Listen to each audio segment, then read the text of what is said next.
And good evening, and thanks for joining us tonight. I'm Trisha Keene. And I'm Ty Quinones. Hundreds of animals living at a famous Las Vegas sanctuary seem to be caught right now in the middle of a nasty dispute between humans. Well, 13 Chief Investigator Darcy Spears uncovers claims that the care for the animals is being compromised.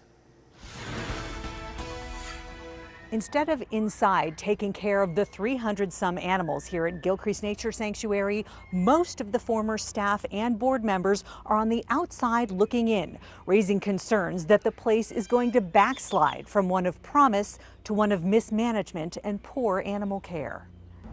The lovely smell of rodent urine when you walked in was nauseating. Oh, the electrical in that building that's being done, that was a disaster. Mice, rodents everywhere, faulty electrical work. Board members and volunteers alike are sounding the alarm about conditions at the Gilcrease Nature Sanctuary. I've worked with animals for 20 years. Ailey Vanderbush used to be the executive director, but she quit in protest and frustration. My goal in life is to make their lives better and to do everything I can to make that happen. And I was put in a position where every single decision that was a better decision was questioned, whether they agreed with it or not. Decisions, she says, affect the care for animals, lots of animals. Farm animals, there's pigs, some goats, there's llamas, donkeys, ponies, there's ostrich, emu. Also, ducks, geese, tortoises, and parrots. When Ailey started working at Gilcrease last October, she says the problems were obvious. Pretty much day one, I started identifying areas on property that were a hazard. Whether it's a health and safety hazard, a fire hazard. I mean, the fire hazards we had were diabolical. And a real threat for the sanctuary, considering this massive blaze in March 2010 where 150 animals were killed. Fire investigators said the accidental fire started in the corner of a warehouse area where power was connected to the building. Total damage was estimated at $100,000.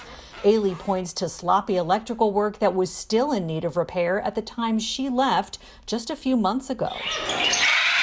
Another problem is one of the large areas for birds. And the amount of thousands of dollars we paid to heat that and then would constantly be tripping breakers, like whether it was multiple times a day, just trying to heat it. When the response I got when I brought that up was the birds never used to have heat, so why does it matter?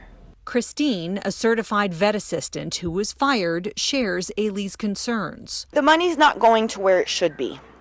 The money is not going to make this place better for the Las Vegas community. The money continued to raise alarm bells for Ailey in February when board president Sandra Salinas made a request. It seemed really out of the blue, decided that she should be paid to be the president. A historically volunteer position, as is the case for all of the nonprofit's board members. Ailey says as president, Salinas did about 10 hours of work a week. She wanted $25,000 for a 10-hour work week? Yes, ma'am. As an annual salary? As an annual salary. Ailey felt the nonprofit sanctuary's $360,000 annual budget would be better spent on animal care. She believes she was targeted to be fired for not agreeing to pay the president. Sandra Salinas refused to explain the request to be paid on camera. Any info she provided was on the condition it was off the record. She then referred us to new executive director Amanda Christian, who is also a board member. Christian declined comment and refused to let us see conditions at the sanctuary.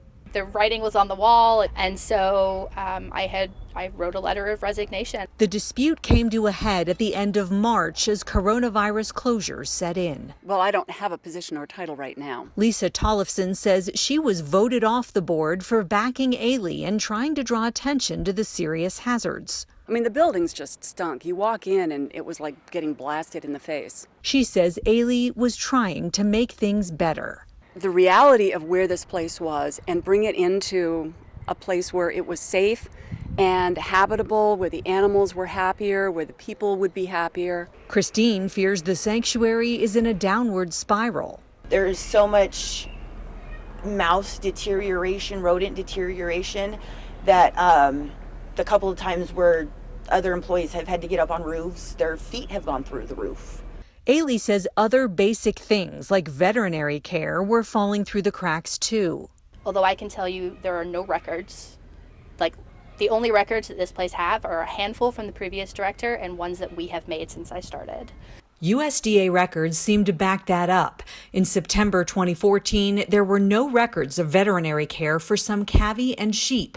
Again, in April 2015, records show Gilcrease staff were unable to locate the current vet care and acquisition records. There's been mysterious deaths over the years where when you ask what happened to this bird, it died. Well, we didn't do necropsies. Gilcrease was annexed into Las Vegas in 2012. The city tells us none of the animals kept at the sanctuary need a permit from animal control, but they do investigate complaints as they come in. We obtained reports showing response to a complaint in 2012 of an animal being killed in backwoods and not fed. Animal control noted there appears to be a problem with current and ex-employees with management. Those we spoke to say little has changed. That's not all they have to say. We've got a lot more details from insiders as well as inspections that reveal ongoing problems with conditions at Gilcrease, plus loopholes in the law, what critics call a lack of oversight when it comes to standards for animal care. That as my investigation continues tomorrow on Action News at 6. Darcy Spears, 13 Investigates.